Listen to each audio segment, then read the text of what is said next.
പിണറായി വിജയന്റെ സമയം അത്ര നല്ലതല്ല. പിണറായി വിജയനും പിണറായി വിജയന്റെ അടുപ്പക്കാരുമെല്ലാം വലിയ തരത്തിലുള്ള പ്രശ്നങ്ങളെ നേരിട്ട് കൊണ്ടിരിക്കുകയാണ്. മകൾ വീണ വിജയൻ മാസപ്പടി കേസിൽ വലിയ രീതിയിലുള്ള പ്രതിരോധത്തിലാണ് എന്ന് നമുക്ക് എവർക്കും അറിയാം. വീണ വിജയന്റെ മാസപ്പടി ഉൾപ്പെടെയുള്ള ക്ലിഫ് ഹൗസ് കഥകളുടെ രഹസ്യങ്ങൾ അറിയുന്ന ആൾ എബ്രഹാമിനെ കൈവിട്ടാൽ പണി പാളുകയും ചെയ്യും. മുഖ്യമന്ത്രിയുടെ എബ്രഹാം പിന്തുണയ്ക്ക് പിന്നിൽ ഇതാണ് കാരണമെന്നാണ് മനസ്സിലാക്കാൻ സാധിക്കുന്നത്. കിഫ്ബി സിഇഒ സ്ഥാനത്ത് നിന്നും സ്വയം വിരമിക്കില്ലെന്ന കെ എം എബ്രഹാമിന്റെ തുറന്നു പറച്ചിൽ മുഖ്യമന്ത്രിയുടെ അനുമതി നേടിയ ശേഷമാണ് എന്നാണ് ഇപ്പോൾ വരുന്ന സൂചന. അനധികൃത സ്വത്ത് സമ്പാദനത്തിലെ CBI അന്വേഷണത്തിൽ എബ്രഹാമിന് പൂർണ്ണ പിന്തുണയാണ് ഇപ്പോൾ പിണറായി നൽകുന്നത്. ഹൈക്കോടതി വിധിക്ക് പിന്നാലെ പിണറായി പൂർണ്ണ പിന്തുണ നൽകിക്കൊണ്ട് രംഗത്തെത്തിയിട്ടുണ്ട്.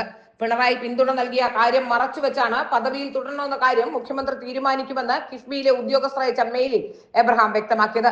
പരാതിക്കാരന് തന്നോട് വ്യക്തിവൈരാഗ്യമാണെന്ന ആരോപണമാണ് എബ്രഹാം മെയിലിൽ പ്രധാനമായും പങ്കുവയ്ക്കുന്നത്.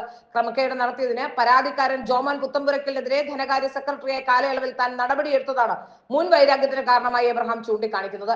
എന്നാൽ മുൻ വൈരാഗ്യം കെ എം എബ്രഹാമിനാണെന്ന വസ്തുതകൾ നിരത്തി ജോമോൻ ഖണ്ഡിക്കുകയും ചെയ്യുന്നു. 2016 ഒക്ടോബറിലാണ് വിജിലൻസ് കോടതി ജോമോന്റെ പരാതിയിൽ എബ്രഹാമിനെതിരെ അന്വേഷണത്തിന് ഉത്തരവിട്ടത്. ഇതിന്റെ പ്രതികാരമായി 2016 നവംബറിലാണ് ധനകാര്യ പരിശോധന വിഭാഗത്തെ കണ്ട് എബ്രഹാം തനിക്കെതിരെ അന്വേഷണം നടത്തിയെന്നും ജോമോൻ വ്യക്തമാക്കുന്നു. കളവ് പറയുന്നത് എബ്രഹാം ആണെന്ന് വസ്തുതകളിൽ നിന്ന് വ്യക്തമാകുന്നു. 2150 കോടി രൂപയുടെ മസാല ബോണ്ട് ഇടപാടാണ് എബ്രഹാമിനെ പിണറായിയുടെ ഗുഡ് ബുക്കിൽ എത്തിച്ചത്. അതുവരെ ഐസക്കിന്റെ ആളായിട്ടാണ് എബ്രഹാം അറിയപ്പെട്ടിരുന്നത്. ലാവ്ലിൻ ബന്ധമുള്ള CDPQ എന്ന കമ്പനിയുമായിട്ടായിരുന്നു മസാല ബോണ്ട് ഇടപാട് നടന്നത്. 1000 കോടിക്ക് മുകളിൽ തുക ഈ കമ്പനിക്ക് പലിശയായി മാത്രം ലഭിച്ചിട്ടുണ്ട്. അടിമുടി ദുരൂഹം നിറഞ്ഞ മസാല ബോണ്ട് ഇടപാടിലൂടെ പലരുടെയും അക്കൗണ്ടിലേക്ക് പണം ഒഴുകി. ഇതിന്റെ വിശദാംശങ്ങൾ ഇഡിക്ക് ലഭിച്ചിട്ടുണ്ട്.